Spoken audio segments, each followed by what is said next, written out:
Castle Black. Our story begins in San Francisco, California in the early 80s. I met lead vocalist, guitarist Regent St. Clair through my drum instructor. We then formed Castle Black in 1983.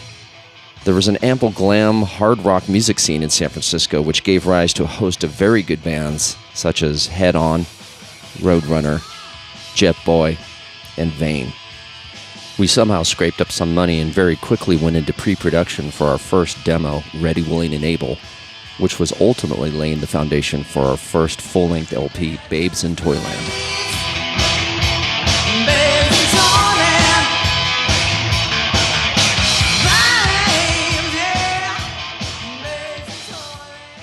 Released in 1985 and produced by Kevin Army, who later went on to work with Green Day.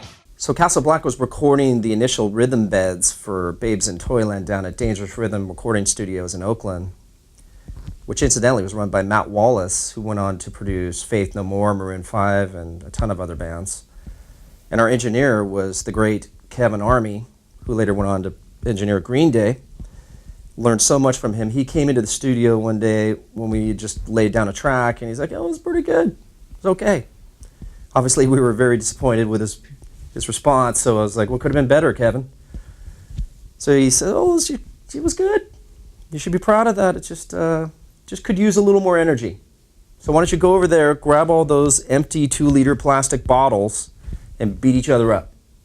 So we were like, "All right." So we go over there and grab all these bottles, and we just started an all-out war. And we ramped our energy through the roof, sat down, he hit record, and that ended up being the take on the album. So thank you, Kevin Army, for that. Our first record deal was with Heavy Metal America, distributed by EMI and Black Dragon Records. Babes in Toyland was now released throughout continental Europe and very well received.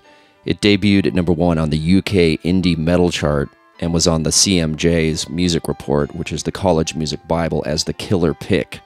Simultaneously, Black started headlining a bunch of live shows in the Bay Area, which culminated to a Halloween show with Y&T at the Concord Pavilion in Concord, California. Incidentally, that show outgrossed Metallica and Ozzy Osbourne on the same night. Castle Black was now being featured in the world's biggest music magazines, such as Hit Parader, Billboard, and Kerrang! Hit Parader signed Castle Black's song Never Enough for their big compilation release, The Wild Bunch, which also featured Megadeth, Anthrax, and Slayer. Castle Black followed up Babes in Toyland with their second LP, Another Dark Carnival, which was also featured in Billboard and the CMJ's Killer Pick once again. After a couple of member changes and mini shows, the band decided to move from San Francisco to Los Angeles to seek out a major label deal in America. In 1990, Black paired with producer Alex Waltman, who had previously produced Motley Crue and Wasp, to record their next record, Serious as an Effin' Heart Attack. So Alex Waltman, we had the band had just recently reformed, and we were working on a 5-song demo, and we got the mighty Alex Waltman to produce that. And Alex actually had a pretty solid track record, having worked with Motley Crue, and with Wasp, and with Quiet Riot.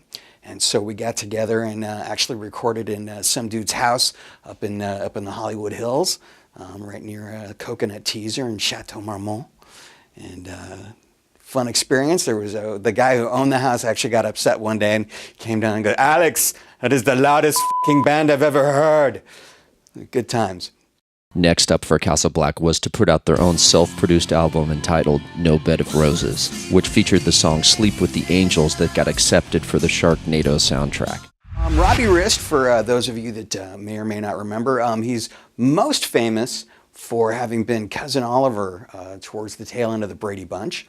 A great songwriter, great musician, and he had a recording studio at his place out in Woodland Hills, and so we went out and tracked some stuff there. And then later when we were in a different studio and we recorded Sleep with the Angels, Robbie was nice enough to come out and sing some backing vocals on it. That guy just sings like a monster. He's amazing. he, of course, was connected with Anthony Ferrante, who is the creator and director of the Sharknado series. And so as a result, we were able to get Sleep with the Angels in a scene in the first Sharknado. Sleep with the Angels, to me, has always been, I mean, I remember when we first finished that song, to date, that had easily been the best thing that I'd ever worked on. And even I go back and I listen to it now, and I think the only thing that I can say that is wrong with that tune is that I didn't write it. But it's gold. Casablanca then decided to release a culmination of their greatest work, a 3-CD box set entitled Glamour and Damnation, Greatest Hits, and Dirty Little Secrets. After several years, Black reformed recently to do one more live performance in Walnut Creek, California. That night was captured live. And their forthcoming LP, One More Sin, Live, produced by drummer Matthias Montgomery, is set to be released in 2018. All right, how's everybody doing tonight? Let me hear you. How long have you been waiting for this? Too long, way too long. Let's hear it. Castle Black. Are you ready?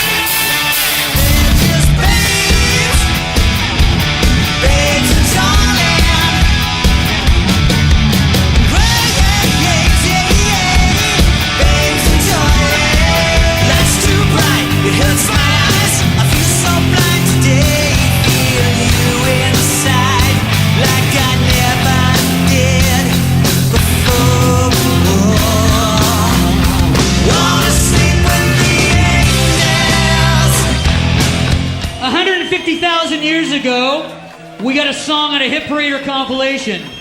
Kind of put us on the map in a lot of ways.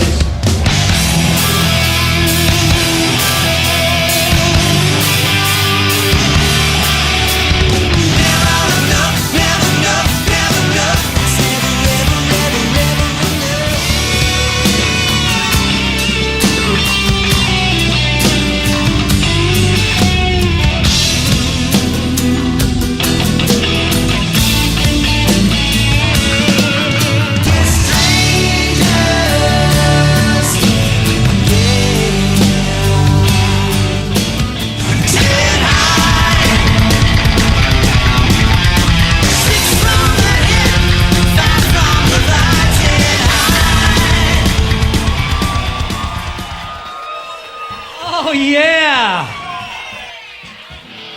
Thanks for coming out tonight.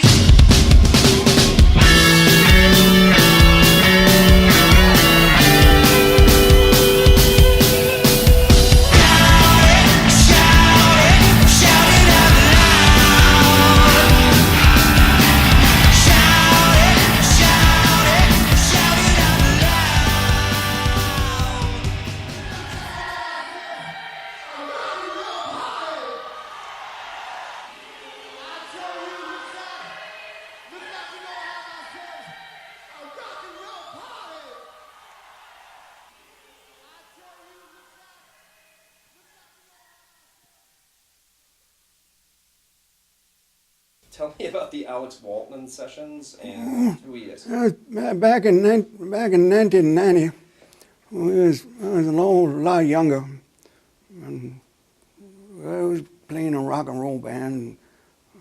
Sex with a lot of women. The outtake. Okay.